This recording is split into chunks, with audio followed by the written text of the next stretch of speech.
многу мерки во однос на антенаталната заштита беа превземени, земајќи ги податоците околу достапноста, односно недостапноста во одредени региони или кон одредени социјални загрозени групи на матични гинеколози, формирањето на мобилни тимови, упатствата кои што се продуцираа во изминатиот период,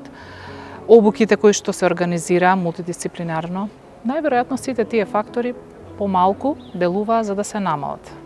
сите овие бројки кои што за среќа еве во последниот квартал дури се уште подобри од тоа што и ние очекувавме.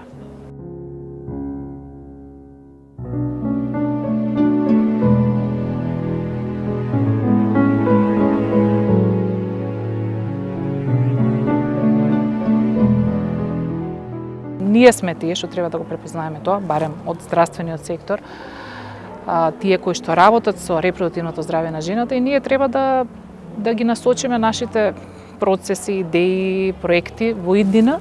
токму кон решавање на сите овие проблеми, односно да ја предучиме на таа жена во иднина дека треба порано да отиде на гинеколог, дека не треба само во бременост, дека треба да ја планира, да го планира семејството, треба да го планира забременувањето или следното забременување после првото, и уште повеќе доколку не би сакала многодетно семејство, а тоа е единствено нејзино право, уставно загарантирано право, дека таа треба да си го побара низ институциите тоа право, затоа што никој не може да го наложи спротивното.